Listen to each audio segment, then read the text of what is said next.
Welcome to Merschman Seeds Cup of Joe. On this episode, hear the excitement about our Merschman PowerCore Enlist Corn 2512C-30 and 2515T-30 hybrids. We have great supply and are ready to ship high-quality Merschman Seeds soft-red winter wheat. And hear from Joe about our soybean program and why we work so hard to make improvements every year to offer you the best products at the most competitive price. Hi, this is Joe Merschman. Welcome to Merschman Seeds Cup of Joe. Today we have Ben, Lynn, and Dylan, and I guess today is probably one of the best days because we've been waiting all year for this, and we're getting close to harvest, right? So we're starting to see what's really going on in these fields out here. So Ben, you going to start the discussion? Yeah, I can. Dylan and I spent some time this week traveling and looking at genetic advisory style of plots where they have all of their best contenders for product, and I think we have an extremely solid lineup when it comes to our Merschman PowerCore Enlist products. So these are two different products sitting in front of us here today, and this is actually out of a field setting north of West Point. We had a few bags of the 2512C-30 that we got some spec production on, and we were able to get into a handful of growers' hands. Obviously, unfortunately, we didn't get it into everybody's, but this product here is probably, I've been told that this product is the one of the highest yielding products on the market today when it comes to number 2 yellow corn. So we've kind of talked about its shape, how it has a rectangular design to it, where we get as much yield from the top third of the plant as what we're getting on the bottoms. This one's a little bit more rectangular than the one on the right, but this is going to be a phenomenal product, and it's going to be a product that I think almost everybody in our audience should try, because they are pulling it off in fields in the Mid-South, currently coming from like the testing, the originator testing, and it's handling the stress in the South extremely well. We're getting ear counts on it that are north of 300 locally. It looks phenomenal on all the plots that they have, and they take notes on once a week. Big wide leaf, moderate stature, super high yielding. You can plant that product at 28,000. You can plant it at 34,000. This particular field right here, there's actually 5 in a row that looked almost identical, but Dylan hand shelled one of them at the beginning of the week, and that field was planted late April, if I remember correctly, and it was down to 26% moisture. I think we were up a 28 range. Not 28, 30%. So it already had 54-pound test weight to it, so that test weight's going to continue to get heavier as she dries down. It's just an unbelievably good product. Ben, you're too modest. Yeah. You're underselling this hybrid 100%. It's a 112 day, and we jumped on this thing big time for production. We basically, it's almost exclusive to Merschman Seeds. We have supply, and then you've put a unbelievably strong seed treatment on it. So we're going to enhance those genetics with that seed treatment with starting line. And just in general, this hybrid on your best ground, good fertility, it's got phenomenal yield potential. And we feel, compared to the St. Louis hybrids that are out there, we think it's a little better on tar spot. Yep. It's a lot of advantages. Now, we have 111 day, we have 113, we have 108, 106, and each one of those are very good too. It's just that this one has all the gold and shininess. When you start talking 300 bushel ear counts, yield potential, you get pretty excited. So we had a yield called in today, Lynn, on 113 day? 13, yep, on the monitor it was showing 240 plus, and I don't want to be degrading, but the Goat Hills of northern Missouri, so pretty excited about that. It wasn't the Goat Hills, it was pretty decent dirt, but if we're taking stuff off 113 right now in that 240 range, I'm pretty excited about where we got into some areas that have a little bit more adequate rainfall and just a little bit more natural ability in the soil with organic matter to have a few extra groceries. The top end yield potential on these hybrids are looking pretty phenomenal. So this hybrid, Ben, when the word gets out on it, we'll be sold out of it in 60 days. That's my prediction when the word gets out. Yep. So it's that good. I mean, it is literally that good. And you're not going to find it except at Merschman Seeds in the quantities that you want. And so I'm excited about that, and excited in general about corn, and that's the PowerCore Enlist Corn. You know, let me tell you why Merschman Seeds is a little bit better, and that's because when we dropped out of the corn business for real reasons, and the reason why is because, you know, we had our licenses not renewed, and because of our work with Enlist soybeans. So regardless, don't make it difference. So we basically started with an empty warehouse, and we said, our dealers were saying, we need Merschman corn, we need Merschman corn. And Ben kept coming to me, and Lynn kept saying, we need Merschman corn. And I said, well, the PowerCore came out, and you know, this is all Corteva genetics, and most of you know Corteva owns Pioneer. So good, solid base of genetics. And we start looking at things, and we said, you know, hey, there's something here.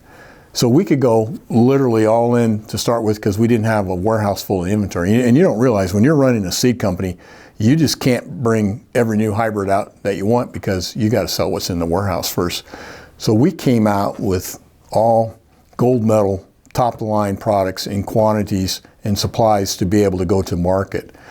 That's uniquely different than any other company. There's a lot of companies looking at PowerCore, a lot of companies, but they're going to have to like step into it, not run into it. We ran into it. So it really puts Merschman Seeds really so far out front. It's incredible. And I know that everybody says, well, you're a soybean company, you couldn't possibly have good corn. You might be surprised. And we have good corn, and it's just that we are not going to be able to supply every farmer in the United States, but a select number of farmers that work with us with soybeans, they can easily do our corn, and we can take care of them, and we've got good products. So one of the other differences too, Joe, is some of the bigger corn brands that are out there, whether it be an independent versus a one of the majors. You know, yes, they trust the genetic advisors, but we have a real strong relationship with our genetic advisor, and he says, I think this is going to be something so special that you need to put all your chips in on too. So we don't have our own testing program. We do strip trials out at various dealership locations, but if I trust somebody to the end of the world and back, I listen, and we put our chips in. We didn't have testing on this. We didn't see this product before we went ahead and created production of it. You know, I trust him, and this is where it came out to. So you're right, Ben. You know, just think in this world, if there was complete trust amongst everybody, how much faster we could go. We wouldn't have to have locks on our doors. We wouldn't have to have all these things in place that basically we don't trust people. So bottom line, the fact that we had this strong trust, we just said, go. And so if you trust Merschman Seeds, you're going to go with this hybrid, because you're going to have that same trust that we had, and then you're going to benefit from it. I know I was kidding with one of our local dealers that came in here, and I said, don't sell this corn to any farmer because they'll have to pay income tax. So, you know, so it's almost that good, not quite, but we're pretty excited about it, as well as our 111 and 113 that we got out. We got lots of acres out of that one, and then the new 108 and 106. So, and then plus Ben's got more to talk about on the other end. Yeah, on the other end of there, we have our 2515T. And we did have that in a few show plots last year. One of the things I really like about this is this product is for 80% of the acres in the United States. So it's not going to be your 335 bushel corn ground plus, it's not going to be your 70 bushel corn ground or 100 bushel corn ground, but everything in the middle, this product is rocking and rolling. And we have looked really hard at all of the options when it comes to 114, 115 day, and what the potential is. And we have the best PowerCore, the best Corteva option in the 115 day range. So this product is going to work really well on stress. It doesn't need hardly any population comparatively to a different style of breeding program. So this is a product that, you know, you're on 200 bushel, maybe 220 bushel potential. You drop this at 28, 30, maybe 32,000 at the most, and This individual product was beating standard checks by 30 bushel an acre in southern Illinois last year, and it looks to be on kernel counts doing the same thing, 30, 40 bushel above some of the best products on the market now. So heavy test weight product, as you can see there. I really get a kick out of when the top third of that plant, there's hardly any dent going on, and you start to get that orange color to it. You know you're going to have heavy test weight, so it's not going to take as many kernels to make those bushels. Big eared or big kerneled product. When you shell them off, you know they're the size of your thumbnail. You know there's a lot of yield that can come into that when you got heavy test weight plus large seed. So I'm as equally excited about this one for guys that have a little bit more of the marginal acre, or I wouldn't even call it marginal, more variable acre. Yep. Variable would be great. You just put it out and let it run. Yep. I think what that's going to bring to the guys is that consistency across that ground. You know, what we see historically is that in that marginal acre, we rely on our most productive dirt to try to carry that yield potential up. And what I see out of this, and I, to be honest with you and I were talking about it, I was a little bit worried that this one would be one that maybe didn't show up in the test plot quite well, that it's just one of those, it would be, not to be comparable, but to like a Kennedy and the bean side of it, that it just, for some reason you put it out in an environment and it really adapts to that environment and finds yield, where in a short little strip trial, it just doesn't show off its potential. But we do have one plot that has already came out that it showed up in the top two. So I'm officially rescinding my comment that it's not going to show up well in the test plot. But I think what it's going to bring is just a real consistency across that yield environment, that you're not going to get too high on the highs, but you're not going to dip down too low. And I think when we talk about those high yield scenarios, a lot of times we're not talking about optimizing our top end. It's bringing that lower end up and maintaining a really consistent yield across those environments. So we can put a strong package of 3 to even 4 hybrids together for a farmer and pretty much make him as bulletproof as he possibly can be for 2025. Absolutely. Yeah, I would put us up against any seed company right now from the standpoint of if you want something early to get started to something fuller season. I think we bring a lot of consistency across that. What I'm kind of seeing in different companies right now is, they might have a niche in a certain either relative maturity zone, or maybe even just in one particular product, where if you're trying to plant a package, you might give up a little bit of yield on an earlier, or you give up a little bit of yield on the back end on some laters. But I feel pretty confident from top to bottom. For folks that are in that 106 to 115, we can put together a real solid package of 3, if not 4 products to maintain consistency across the different environments. Joe made a bet on the 60 days we'd be sold out of this product. The 112 day. The 112 day. The 112 and the 113 day are both offered as conventional lines as well. So I bet we're sold out. If he's out in 60, I bet we're out in 40 on the conventional lines, if there's that much traction that goes to this. So if you want a conventional option in either one of those 2 realms, I'd be getting the orders in. Yeah, order before harvest, I think, and then you're going to get what you want. Now, don't forget we tie a big red bow on the order too on top of it. If you don't get the hybrid you ordered, we got to give you the substitution free. Right. No other company's doing that either. So we're not going to take your order, and maybe even in some cases take your money and then come back in March and say, hey, we're sorry we don't have it, but we got something better. We're going to give you the best thing first. Okay? No jacking around. We're going to give you the best hybrid for your farm. Want to make sure that you put it on the right piece of dirt, the 112 day, 25 series. You want that on your best dirt and your best fertility. And then your 115 day, as you say, is a more variable acre. Yep, exactly. Lynn, what do we got going on in the wheat world? How many phone calls a day are you taking? Because I know I'm taking about 3 or 4 a day. Oh yeah, it's really slowed down. I think I'm only down to 6 or 7 now. But no, we're getting to that point in time where the guys that have probably always had wheat in their rotation, or have seen some of our marketing efforts in the wheat realm, and wheat is something that they're very interested in. We've got those guys. They've put their orders in, and now we're getting to the ones that are interested but kind of needed more information, and we're getting that information to them. So the early adopters and the guys that have always planted wheat, they're in the system already, and now we're getting what I would call a new crop of folks that are interested in wheat coming in right now. So a lot of questions on the management side of stuff.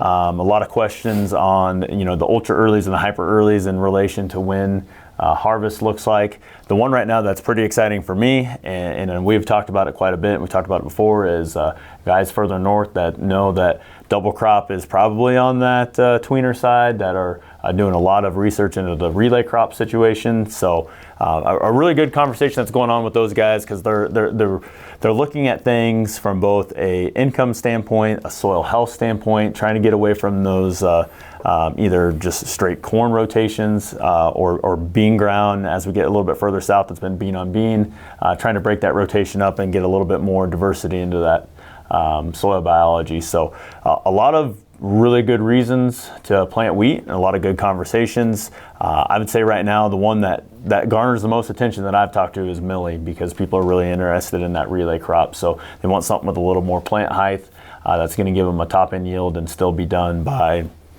very conservatively the end of June. So as we get into a little further north, those guys are very interested. Talked to a guy that actually his field has a field, when he pulls up to it, it says "Welcome to Canada." So Joe has challenged us to sell to the north, so I'm taking him at his word. I'm going clear to the Great White North here, but no, just a lot of opportunity there that they're seeing, that they're getting away from spring wheat and going to this relay crop option, because they run into some pricing issues with spring wheat or even performance, depending on how they come in the spring at planting time.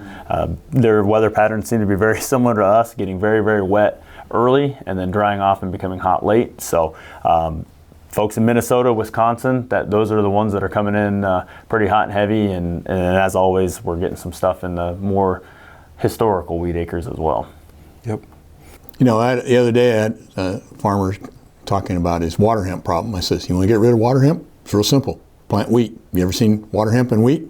You won't see it. So wheat can be a way to manage weeds too. So there's so many advantages to wheat, as well as holding your soil, your rotation, the whole bit. But take a look at wheat, and also be looking at from a supply standpoint too. We're sitting in a very, very good spot. Yeah, we actually just finished up on wheat yesterday, you might say. So everything's ready. It's in position, ready to ship. We've been shipping for the last 3 weeks. Trucks are ready to roll. I mean, if you need wheat, really, in 24 hours we can get it to you. I mean, it's just that. I mean, we're in that position, and we have, like you say, a monster supply. When I first started, Joe, do you remember the number that we used as a wheat average? I believe it was probably 55. I want to say it was 45. Yeah. But I have to keep moving my yield number up every year. So guys are either getting better, or the genetics are getting better, or the program approach of fungicides and planting dates are getting better. But I don't remember if I put the pencil to the paper, but our average production was probably close to 90 bushel an acre this year. Yeah, and it's a combination of all those things. Wheat in the past, you put your P&K on in the fall, you top dressed in the spring, see what you get, and that's not the way it's managed now.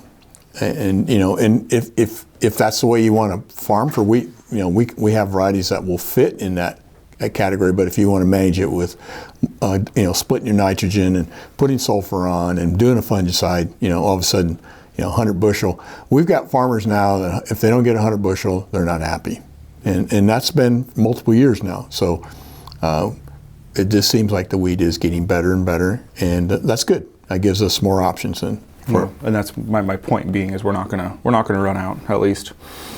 No, your seed fields, our seed growers are just too darn good. They just do too good a job. I mean, and we had some really high quality wheat this year, some of the best I've seen. So if you're thinking wheat, remember the old saying, plant your wheat in dust and your bins will bust. So right now, as dry as it is in a lot of areas, wheat might be the right crop to plant too. Yeah, but with that point also, we're only in the second week of September, so there's still a good window to, if you're just on the edge of planting wheat, we still have a very good window to get your stuff ordered, and then as we move into end of September, early October, that's when everything will go crazy. So And wheat's a little bit like corn. You want to plant it as close to the fly-free date as you possibly can, because that gives you more growth in the fall, and also then it's going to come off earlier in the spring, in the summer, early summer. So I mean, there's some advantages to planting wheat early, but you can plant it. You know, we have farmers that plant wheat as late as December in our more of our southern areas. You just have to get wheat to germinate and for it to vernalize. Wheat has to initially grow and then go through a cold period in order to joint. That's why if you planted winter wheat in the spring all summer long, it would just grow up to a certain height and stay there because it didn't vernalize. Vernalize means it's got to go through a cold period for so many days, and then it will go ahead and joint. Right. Anyhow, so lots of excitement in wheat and also in corn, but my excitement still is with soybeans, okay? And that's what we've been noted for. In fact, today I had an email of one of our older seed guys, and it had a 57 Chevy on the cover. And if anybody knows anything about cars, they know the 57 Chevy, I mean, you can spot them from a mile away because of the big fin and the way they looked. Well, that's the year we started selling soybeans, in 1957. And believe it or not, in 1957, it was treated. Back then, we treated it with inoculant. So we've been in the soybean business a long time. And I just thought, you're hearing a lot of noise right now about, these new series of soybeans coming from one of the majors. And I can tell you that there's no really bad seed companies out there. All the seed companies do a really good job, and that's what makes it so hard for us that we have to work that much harder to distinguish ourselves from other folks. But sometimes companies like ours, we spend so much time focusing on quality, on delivery, doing the orders right, and all the things that make our customers happy. We don't spend as much time on marketing. We only have one marketing person in our company, So and so marketing's important, but we're not going to oversell a product either. I mean, like Ben, when he talked about this 112 day, I'm just like super pumped up about it. But let me tell you about our soybean program, okay? First of all, it's been around for 57 years. 57 years, okay? Ironically, same year that we started business, 57 years. The rate of gain that we're getting from our breeding program is 2.4% improvement every year, class upon class. 2.4% every year.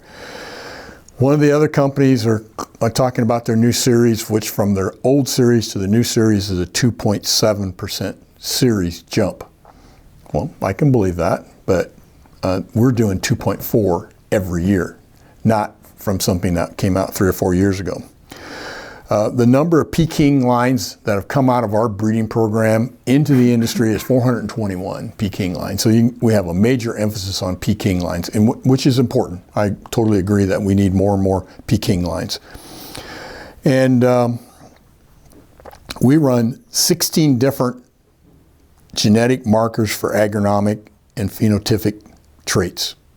So we're looking at 16 different things that we can actually find the gene in the soybean and say, yes, it has this or it doesn't have it. We have disease nurseries for sudden death syndrome, sclerotinia white mold, and iron deficiency corrosis. So we have specific areas that are just like death traps for these diseases, and we're screening our material to make sure that we're coming out with the very, very best products. The other thing to remember is that there's companies out there that claim to be the #1 brand in the industry. Well, that's fine, and we agree, but they're not the #1 breeding program. And that's the breeding program that we're associated with. And so when it comes to soybeans, we wrote the book, and we're continuing to write the book. So as you can see, our focus is totally on yield and performance, whether it be wheat, corn, soybeans, as well as innovative practices that go with it to get more yield. Because at the end of the day, if you, our customers, are not successful, we have no purpose. We have zero purpose. If we cannot help you be successful, we have no purpose. So that's what we do. And that's what every day we get up, and that's what we think about. We think about how we can do better, how we can do better. And it's the same thing that you as a farmer are doing. The same thing is how can we be more efficient? And as far as costs and whatnot, We actually, a year ago, lowered our price of our soybeans 4%, and this year we're offering the opportunity with an additional cash discount that you can save from last year. So we are very much in tune to knowing that farmers right now, it's tough times. It's not like it was 3 years ago. And so every bushel counts and every dollar counts. So we're very focused on that, and our entire company has been the last 2 years has been working on reducing our overhead so we can sell at the most competitive price that we possibly can. But we don't want to in any way skimp on quality and on genetics, on delivery, on our sales support, all those things that are important to you. So, and that's what we've been doing. So this year, as you think about seed and what you're going to do on seed, you need to circle the wagons a little bit and take a look at Merschman Seeds. And I know there's a lot of folks that watch and buy 100% from us, and we sincerely appreciate your support. Goes back to 1957 on soybeans and 1954 if you count alfalfa and some of the other products that we first started. So, anything else to add? I'm fired up. Let's go. Can't follow that one. No, but we have a lot of fun here because every day is fun here because we got something better. And we always say what gets us excited, not a marketing program, but a good product that performs. So that brings us to some corny jokes. And you should know that I'm getting worse and worse at this, okay? So I'll just warn you in advance. I got an email the other day explaining how to read maps backwards. It's kind of a lost art. I got an email on how to explain to me how to read maps backward, but it was spam. Maps spelled backwards, okay. Hey, I just want you to know, everybody's watching their weight today and really concerned about it. I want to show you. I burned 2,000 calories the other day. That's the last time I leave brownies in the oven when I take a nap. Okay? A man knocked on the door. You know how everybody's out fundraising all the time. Well, a man knocked on my door, and he asked for a donation to the local swimming pool. So I gave him a glass of water. Okay, and it's so stupid. The last one, we've been doing these turtle and snail jokes. I got another turtle joke. A turtle was crossing the road when he got mugged by two snails.